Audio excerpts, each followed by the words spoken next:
Hello, this is Douglas Shepard, Venetian Pool Service and Repair. We are doing a series of pool schools, and today we're talking about the vacuum cleaner and the leaf canister. How do you empty your leaf canister if you have one? So number one, there's two types of cleaning systems on a pool. You can have what's called the in-floor cleaning system, which the heads go 3 or 4 at a time. They rotate, they try to get all the dirt to the bottom. None of them work perfectly. They have like a 92% of the pool, okay? So they're nice because you don't see a vacuum in the pool, but they actually don't get as much debris as a vacuum does. So this is our vacuum over here. We have the Hayward Aquanaut 4-wheel. You need a 2-wheel if you are less than 6 feet.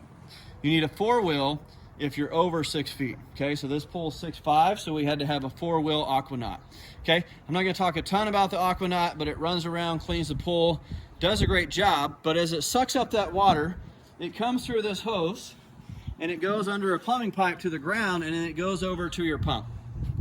Here's the problem. If you just let it pick up anything and everything, it'll pick up hair ties, it'll pick up big rocks, it'll pick up big debris. All that makes it through these pipes. Every time it hits a 90, which is a plumbing 90, say this is your plumbing 90, when it makes a curve here, it doesn't always make it. So let's say 5 hair ties stick right here. Now all of your debris just keeps packing and packing until you have a massive ball of leaves. That is gonna make your pump not work and your vacuum not work. And if you have a single speed, it's going to burn up your pump.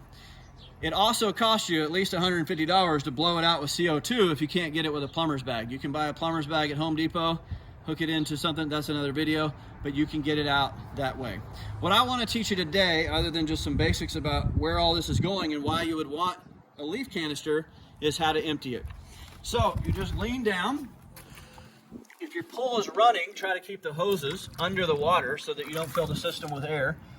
You always want these hoses full of water when you're connecting and unconnecting. So you just disconnect the 2 hoses, put them together, that way it doesn't suck air. You can pick this up slowly, let all the water run out.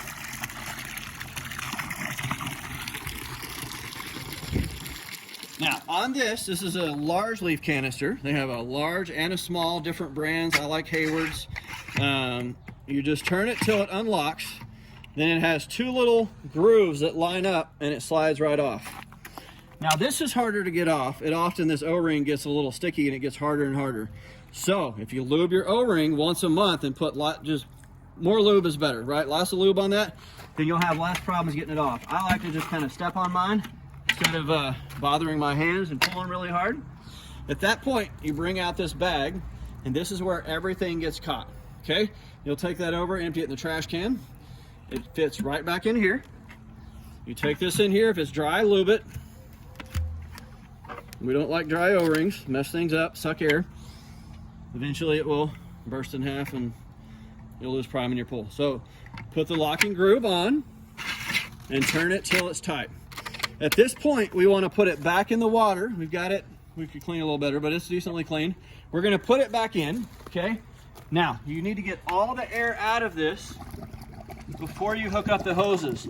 Now, sometimes they sink to the bottom and then your cleaner gets stuck on it. If that's yours, then leave a little bubble in it and that'll make it float. So you can see I left a little bubble in mine. It actually went out, but you can kind of trap, there it is, there's a little bubble. And now it will float rather than going to the bottom. That little bubble of air is not gonna hurt anything and it keeps it off the floor. If yours doesn't sink to the floor, then you don't necessarily need the bubble, okay? Mine does not need the bubble, and so I'm just gonna turn it upside down and get the bubble out, okay? But many people have a problem with their thing sinking all the way to the floor, the vacuum rides on it, and it just sits there all day, okay? So that's the answer to that. That's leaf canisters for today. I highly recommend them. Again, they're around 150. One clog can burn up your pump, which if you had a variable speed is 1800. And if it clogs that, it's at least 150. A lot of headache, green pool, you gotta clean that thing up. So that is our leaf canisters for today. I hope you enjoyed this video. Follow, subscribe, tell your friends, and we're gonna make more soon. Thanks, have a great day.